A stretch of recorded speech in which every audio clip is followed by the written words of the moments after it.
কয় ছেলে কয় মেয়ে? 4 ছেলে 1 মেয়ে। 4 ছেলে থেকেও তিনি আজ বৃদ্ধাশ্রমে। একটা মেয়ে আছে অসহায়, কোথায় আছে উনিও সঠিক করে জানে না।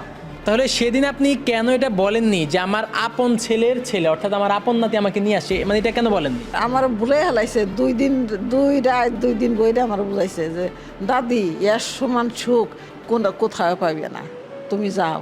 এখন তো আইসা দেখি আমার তো সুখ নাই। একটু ভাবুন, যে মা তার সন্তানকে 20 বার ডেকেও বিরক্ত হননি, সেই সন্তান আজ মাকে একবার ডাকলেই বিরক্ত হয়ে যায়। যে বাবা সারা জীবন নিজে না খেয়ে সন্তানের মুখে খাবার তুলে দিয়েছেন, সেই সন্তান আজ বাবার ওষুধের টাকাটুকু দিতে কষ্ট পায়।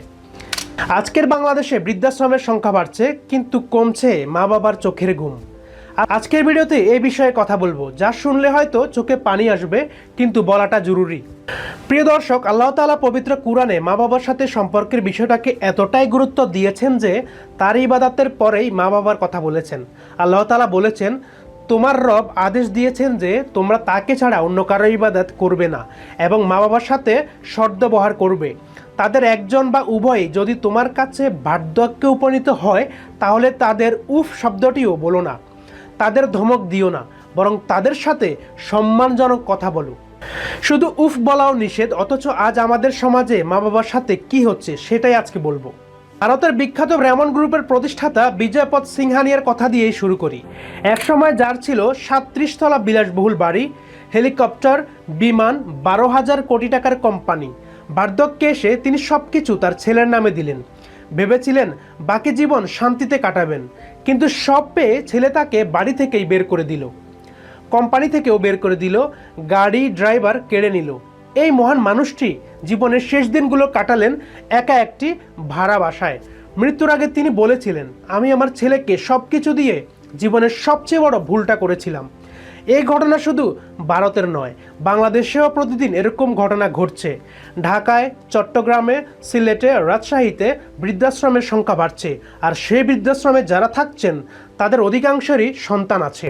কিছুদিন আগে আমাদের দেশে একটি ঘটনা ঘটেছিল 2026 সালের 31শে মে। ঢাকার মিরপুর 11 এলাকার একটি আবাসিক ফ্ল্যাটে পুলিশ খবর পেল ফ্ল্যাটের ভেতর থেকে দুর্গন্ধ বের হচ্ছে। পুলিশ গিয়ে দেখলো 75 বছর বয়সী নূরজাহান বেগম একা একটি ফ্ল্যাটে মৃত পড়ে আছেন। ধারণা করা হচ্ছে মৃত্যুর 7 থেকে 8 দিন পরে মরদেহ উদ্ধার করা হয়েছে। এখন প্রশ্ন, এই মায়ের কি কেউ ছিল না? ছিল। তার এক ছেলে মংলা স্থলবন্দরের যুগ্ম সচিব পদে কর্মরত, আরেক ছেলে বুয়েটের শিক্ষক, তৃতীয় ছেলে কানাডায় থাকেন। তিনটি সুপ্রতিষ্ঠিত ছেলে, অথচ মায়ের মরদেহ 7 থেকে 8 দিন পড়ে থাকলেও কেউ খোঁজ নিল না। এই ঘটনার পরে যুগ্ম সচিব ছেলেকে তার দায়িত্ব থেকে প্রত্যাহার করা হয়। কিন্তু প্রশ্ন হলো, সরকার শাস্তি দিতে পারে, কিন্তু মায়ের এতদিনের কষ্টগুলো কি ফিরিয়ে দিবে? রাসূলুল্লাহ সাল্লাল্লাহু আলাইহি সাল্লাম বলেছেন, সেই ব্যক্তি অপমানিত হোক যে তার মা বাবাকে বার্ধক্যে পেয়েছে কিন্তু তবুও জান্নাত অর্জন করতে পারেনি। মায়ের মর্যাদা সম্পর্কে একজন সাহাবী রাসূলুল্লাহ সাল্লাল্লাহু আলাইহি সাল্লামের কাছে এসে জিজ্ঞেস করলেন, হে আল্লাহর রাসূল, আমার সবচেয়ে ভালো ব্যবহার পাওয়ার সবচেয়ে বেশি হকদারকে? রাসূলুল্লাহ সাল্লাল্লাহু আলাইহি সাল্লাম বললেন, তোমার মা। তিনি জিজ্ঞেস করলেন, তারপর কে? রাসূলুল্লাহ সাল্লাল্লাহু আলাইহি সাল্লাম আবারও বললেন, তোমার মা। তিনি আবারও জিজ্ঞেস করলেন, তারপর কে? রাসূলুল্লাহ সাল্লাল্লাহু আলাইহি সাল্লাম আবারও বললেন, তোমার মা। চতুর্থবার জিজ্ঞেস করার পরে রাসূলুল্লাহ পাক সাল্লাল্লাহু আলাইহি সাল্লাম বললেন, তোমার বাবা। একটু ভাবুন, 3 বার মায়ের কথা বললেন, কারণ কি? কারণ একটাই, মা সন্তানকে 9 মাস গর্ভে ধারণ করেছেন। প্রসবের সময় 20টি হাড় একসাথে ভাঙার সমান যন্ত্রণা সহ্য করেছেন, বুকের দুধ খাইয়ে বড় করেছেন, রাত জেগে পাহারা দিয়েছেন, অসুখে নিজে না ঘুমিয়ে সন্তানের মাথায় হাত বুলিয়েছেন। এই মায়ের সাথে আজকে কি হচ্ছে? আল্লাহ তাআলা বলেছেন, তাদের জন্য মমতার সাথে বিনয়ের ডানা নামিয়ে দাও এবং বলো, হে আমার রব, তাদের উভয়কে রহম করুন, যেভাবে তারা আমাকে শৈশবে লালন পালন করেছেন। বিনয়ের ডানা নামানো মানে ঈগল যেমন তার বাচ্চাকে ডানার নিচে আশ্রয় দেয়, তেমনিভাবে মা বাবাকে আশ্রয় ও সুরক্ষা দেওয়া। কিন্তু আজকের বাস্তবতা কি? সন্তান ব্যস্ত নিজের ক্যারিয়ার নিয়ে, নিজের সংসার নিয়ে, নিজের সুখ নিয়ে, আর মা বাবা বসে আছেন একটু সময়ের আশায়, একটু কথা বলার আশায়, একটু ভালোবাসার আশায়। 14 থেকে 20 বছর বয়সে সন্তানের মনে একটা বিপ্লব আসে। এই বয়সে মা বাবাকে মনে হয় আউটডেটেড, পুরনো মানসিকতার। কিছুই বোঝেন না, এটা অনেকটা স্বাভাবিক। কিন্তু সমস্যা হয় তখন যখন এই মনোভাব সারা জীবন বহন করে চলে। আমরা ভুলে যাই এই আউটডেটেড মানুষগুলোই আমাদের জন্য তাদের সব স্বপ্ন বিসর্জন দিয়েছেন। রাসূলুল্লাহ পাক সাল্লাল্লাহু আলাইহি সাল্লাম বলেছেন, মা বাবার সন্তুষ্টিতেই আল্লাহর সন্তুষ্টি এবং মা বাবার অসন্তুষ্টিতেই আল্লাহর অসন্তুষ্টি। বাংলাদেশে বৃদ্ধাশ্রমের সংখ্যা প্রতি বছর বাড়ছে। এই বৃদ্ধাশ্রমে যারা থাকেন তাদের বেশিরভাগেরই সন্তান আছে। সন্তান বিদেশে আছে, অথবা সন্তান ঢাকায় আছে, অথবা সন্তান ভালোভাবেই আছে, কিন্তু মা বাবা থাকেন বৃদ্ধাশ্রমে। আর কিছু পরিবারে এমনও হয়, দুই ভাই মিলে ঠিক করেছেন 15 দিন করে মা বাবাকে নিজের কাছে রাখবেন। মাসে 31 দিন হলে একদিন বেশি কে রাখবেন এ নিয়ে ঝগড়া শুরু হয়ে যায়। অথচ দিন গুণা ছাড়াই মা বাবা বছরের পর বছর আমাদের লালন পালন করে বড় করেছেন। যেখানে প্রতিটি দিন তাদের সাথে কাটানো উচিত, সেখানে একটি দিন এখন বোঝা মনে হচ্ছে। ঈদের দিন সবাই যখন পরিবারের সঙ্গে ছবি তুলছে, তখন অনেক মা বাবা মোবাইলের দিকে তাকিয়ে থাকেন। হয়তো ভাবেন আজকে ছেলেটা একটা ফোন করবে, একটা ভিডিও কল করবে, কিন্তু দিন শেষ হয়ে যায়, ফোন আর আসে না। মা বাবারা আমাদের কাছে কি চায়? মা বাবারা আসলে কি চান? টাকা? না। বিলাসিতা? না। তারা চান শুধু আপনার সময়, শুধু আপনার ভালোবাসা, শুধু আপনার কেয়ারিং, আপনার সাথে একটু কথা বলা। রাসূলুল্লাহ সাল্লাল্লাহু আলাইহি সাল্লাম বলেছেন, যে সন্তান তার মা বাবার দিকে ভালোবাসার দৃষ্টিতে তাকায়, আল্লাহ তাআলা প্রতিটি দৃষ্টির বিনিময়ে একটি কবুল হজের সওয়াব দেন। শুধু ভালোবাসার দৃষ্টিতে তাকালেই একটি কবুল হজের সওয়াব। তাহলে ভাবুন, তাদের সাথে সময় কাটালে, তাদের সেবা করলে, তাদের হাসি দেখলে কতটুকু সওয়াব। প্রিয় দর্শক, আজ থেকে 3টি কাজ শুরু করুন। প্রথমত, প্রতিদিন অন্তত 30 মিনিট মা বাবার সাথে বসুন, কথা বলুন, তাদের ছেলেবেলার গল্প শুনুন, তাদের আনন্দ দিন। গবেষণা বলে, মা বাবার সাথে সময় কাটালে তাদের ডায়াবেটিস, উচ্চ রক্তচাপ এই রোগগুলো অনেকটাই নিয়ন্ত্রণে থাকে। রাসূলুল্লাহ সাল্লাল্লাহু আলাইহি সাল্লাম আরও বলেছেন, মা বাবার মুখের দিকে তাকানো সন্তানের জন্য ইবাদত। দ্বিতীয়ত, কখনো মা বাবার সাথে উঁচু গলায় কথা বলবেন না।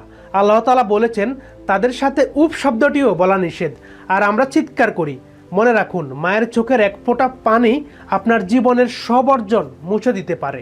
তৃতীয়, প্রতিদিন বাড়ি থেকে বের হওয়ার আগে মা বাবার হাতে বা পায়ে চুমু দিন, দোয়া নিন। রাসূলুল্লাহ পাক সাল্লাল্লাহু আলাইহি সাল্লাম বলেছেন, মা বাবার দোয়া সন্তানের জন্য আল্লাহর দরবারে কবুল হয়। এটি এমন একটি সুরক্ষা কবচ যা কোনো টাকায় কেনা যায় না।